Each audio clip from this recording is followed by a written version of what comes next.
అందుకే నా పక్కన ఎవరు పెట్టుకోవాలి ఈరోజు ఒక్కడే వచ్చా. నమ్మకండి, చెప్పకండి తప్పు. ఎందుకంటే 26 రోజులు నేను చాలా తెలుసుకున్నా. మనిషి ఇబ్బందుల్లో బాధల్లో ఉన్నప్పుడు ఇద్దరే నిలిచారు. నాకు చెప్పాను. ఒకటి పవన్ కళ్యాణ్ గారి ధైర్యం, 2 మీడియా, ఇంకా మహా అయితే కొంతమంది వేరే దేశాలలో ఉన్న జన సైనికులు రోజు ఫోన్లు చేసి అన్నా మేము ఉన్నాం భయపడకని అనేసి అన్నా. ఏ కాదని చెప్పట్లేదు. ఇక్కడున్న కొంతమంది జనసేన నాకు అందరూ ఉన్నారు. అంటే ఒకరు వచ్చి చెప్పేస్తే దాన్ని నమ్మడం అంత ఈజీ కాదు. దాని వాస్తవాలు తెలుసుకోవాలి. ఒక అడ్వకేట్ ఎవరో ఉన్నాడు మొన్న, ఆయన ఈ ఇష్యూలో అతను ఒక అడ్వకేట్ లాంటి వాడు. అడ్వకేట్ అది కాదు, అతని పేరు కూడా నేను చెప్పను. ఉప్పల్ బాలంట మేము అందరం. అతను ఇప్పుడు ఒక సమస్య వచ్చిందండి మనకి.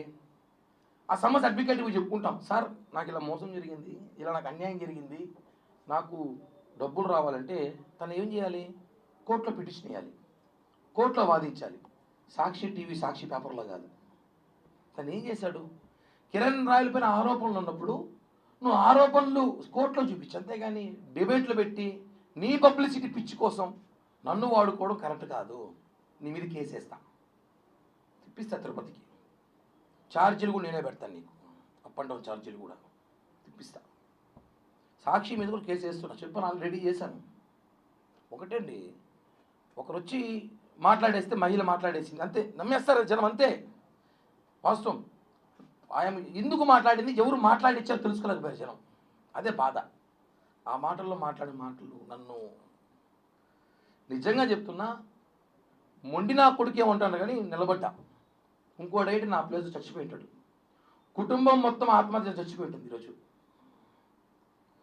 నేను చాలా గట్టిగా నిలబడ్డా, మీకు తెలీదు. కేవలం ఈ రోజు కోసమే నా క్లీన్ చిట్తో నేను బయటికి రావాలని చెప్పి నిలబడ్డా. సమయం పట్టింది, ఎక్కువ రోజులు పట్టలేదు. తప్పులు ప్రపంచంలో కిరణ్ రాయలు తప్ప ఇంకెవడో తప్పు చేసాడు లేడయ్యా. నా గురించే దేశం అంతా మాడుకుంది. కరెక్ట్ కాదండి. వాస్తవాలు తెలుసుకోండి, ఏం జరుగుతుందో ఏంటో. ఆవేశంలో ఆవిడ కూడా నా మీద చాలా మాట్లాడింది, నేను కూడా చాలా మాట్లాడా. అవన్నీ ఒక స్టాండర్డ్ కూర్చొని పోతా ఉంటాయి. కోపంలో రకరకాల మాట్లాడుతుంటారు, అవన్నీ కామన్. అవి ఆర్థిక లావాదేవీలు గతం నుంచి ఎన్నో చెప్పా, దాని మీద రాజకీయం చేయొద్దనేసి. బాధాకరం వేస్తుందన్న.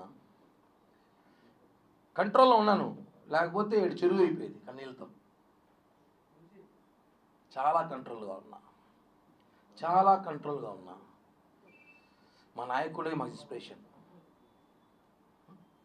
తప్పు జరిగి దాన్ని ఆన్సర్ వచ్చేలోపు నానా బీభత్సం చేసి 25 రోజులు 26 రోజులు అయింది నా ఇంట్లో సభ్యులు బయటకు వచ్చి. నిన్నటి దాకా కూడా బయటికి రాలా. అంటే తప్పు గురించి కాదు కానీ ప్యాంట్లు చూపించిన వాళ్ళు బాగుంటారు, భార్యలను వదిలేసి 2-3 అమ్మాయిలతో తిరిగేవాడు బాగున్నాడు, గంట అరగంట సొక్కాయలు ఇప్పేసినప్పుడు బాగున్నాడు. అసలు వీడియో ఒరిజినలా కాదా అనేసి ఆ అమ్మాయి చెప్తా ఉంది. ఆ వీడియోలో ఏముందో లేదో మీరు చూసారు, ఏం చేయాలి, దానికి పెద్ద బీభత్సం చేసి. ఒకవేళ జరిగినా ఒక చైన్ వేసుకుంటే ఇంత రాద్ధాంతం చేస్తారా? అంటే ప్రపంచంలో చైన్లు అమ్మేడే మానేలు అందరూ షాపులు, బంగారు షాపులు మూసేసేట్రా. వాస్తవాలు మాట్లాడుతున్నా. ఎంతమందికి కాలితే నాకెందుకు? నా గురించి ఒకరు ఆలోచించినప్పుడు ఒక గురించి నేను ఎందుకు ఆలోచించాలి? ఈ 26 రోజులు చాలా నేర్చుకున్నా. నా జీవిత చరిత్రలో మర్చిపోలేని రోజులు. ఎందుకంటే అంటే 6వ తేదీ నేను జగన్మోహన్ రెడ్డి తిడితే 7వ తేదీ సాయంత్రం నాకు ఫోన్ వచ్చింది. ఒక వ్యక్తి, నా అత్యంత సన్నిహితుడు,